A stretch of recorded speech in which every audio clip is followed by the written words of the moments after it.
Sunday morning here before Week 18, the National Football League schedule closes out this afternoon and into this evening. And everyone thinks the playoffs start next week. The playoffs have started. I asked the Indianapolis Colts last night as they were in a de facto playoff game with the Houston Texans last night. The Texans winning 23-19 on a late touchdown. C.J. Stroud led an incredible drive. What a terrific quarterback he is. The owner of the Carolina Panthers, David Tepper, must be kicking himself as just made the wrong pick. We were saying last year, me and Glenn, that Bryce Young is, I don't know if he's got the arm. Is he too small? Whatever. But C.J. Stroud right now is a top quarterback in the NFL after his rookie season, and he's leading his team to the playoffs. They'll be playing next weekend.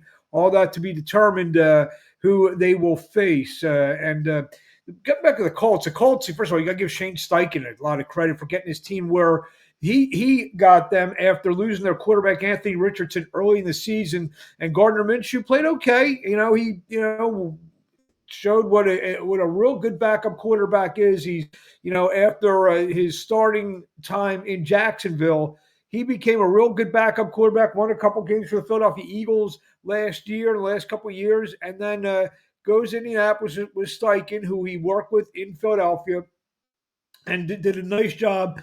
Led them to 9-8. They're going to get Anthony Richardson back next year, and I was texting with someone last night. Richardson and Stroud in the same division. That's going to be a terrific quarterback rivalry. Is it going to be, Peyton Manning and Tom Brady? I don't know about all that, but they're going to have a great rivalry for the next, hopefully, 10, 15 years. Richardson is an explosive talent for the Colts, and I expect big things for him next year. And I just want to get to that fourth down play. I've always been a proponent when you have that last second shot or that final fourth down play, that big play, you always keep the ball in the hands of your best player. Why wasn't Jonathan Taylor in the game? And Goodson, who had 6 catches. It was a very good play call design. If Goodson catches the ball, it's an easy first down and the drive keeps going. But I just don't get it. I mean, I'm putting the ball in the hands of Jonathan Taylor, Michael Pittman, anyone, but Goodson, who's been like a second, third string player all season long. Alec Pierce didn't have any catches last night. Mo Alley Cox. I mean, these guys are all better. How about Downs? I mean, why don't you run that kind of same play from that for Josh Downs, maybe coming him out of the backfield to try to get him some separation. But Shane Steichen called the play. Really wasn't a great play, and that's what the result was. So, like I said, I just did not like the play from the Colts. Today, the big game of the day is the Buffalo Bills and the Miami Dolphins. I'll give my pick on it in just a few minutes. It's a battle for the AFC East. Both teams, I do believe, are in the playoffs.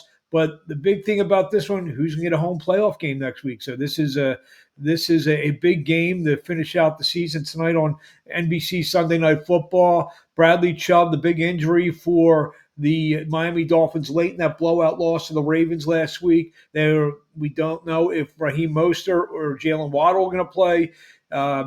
Tyreek Hill is going to play despite his ankle problems, and more importantly, his house basically burning down earlier this week. So the Dolphins are limping in, but I think I like them, and I'll get to that in a few minutes. Tomorrow night in Houston, Texas, will be the college football playoff. We're going to go live tomorrow before the game. I love Washington in the game. I've been on Washington all year with Michael Penix Jr.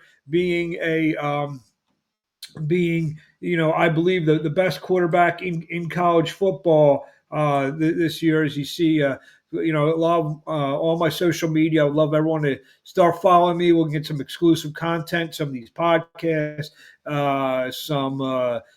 some links to some events that we're going to be doing. In fact, I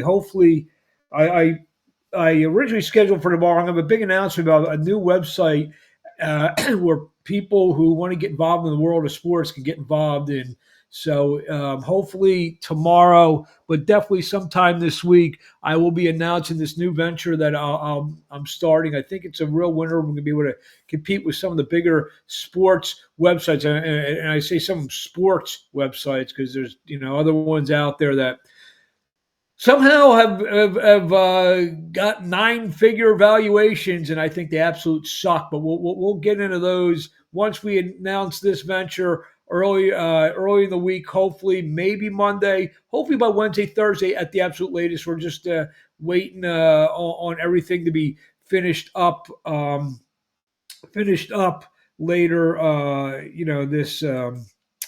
This week. So. Look for that to come up soon. On the boxing, really quick, the first big boxing event in the United States this year happened last night in Las Vegas, and Virgil Ortiz got the stoppage win over Frederick Lawson in the first round, and maybe the worst stoppage I've ever seen. Yeah, Ortiz was hitting Lawson and landing some punches, but not enough to get stoppage. Tony Weeks now, that's two really bad ones. The one before with Ismael Barroso and Rolly Ramiro. Ironically, Barroso scored a incredible upset win last night on the same card as he knocked out O'Hara Davies in the first round, and just a just a very bad stoppage from Tony Weeks last night. This Friday night, I'll be at the Live Casino in Philadelphia. I'll be part of the broadcast team. Kings Promotions back with their first bout of the evening, the first big card for Kings Promotions at Live Casino down by the stadiums in Philadelphia, with the main event involving Christian Cardo, one of the top young bantamweights in the world. He's fighting a guy from the Philippines who has about 54 professional fights. So we'll be down there. We'll continue to plug and promote that as well. Got some plays for today. Here they are. I'm gonna give you all the plays for today. We're gonna take the Miami Dolphins +3 against the Buffalo Bills. We'll take the Cleveland Browns +7.5 against the Cincinnati Bengals. Kansas City Chiefs +3.5 today. And in college hoops, we're gonna go with Northwestern. So there you have it. There's our brief sports podcast for the day. Hope you're not trashing them, but cashing all your winning tickets. We won 5-2 yesterday, but we didn't announce the plays. Had a couple bad losses late, and good, nice early run yesterday. So we will see everyone again. Wait for the announcement about a brand new website coming to that I'm going to be involved with, and as a way for a lot of sports fans maybe to get involved in the world of sports if they're passionate enough and dedicated enough. So we will be announcing that on one of these podcasts this week. I'd like to thank everyone for watching, and we'll talk to you either later today or definitely tomorrow as we preview the college football playoff between the Washington Huskies and Michael Penix, the best player in college football, against the Michigan Wolverines.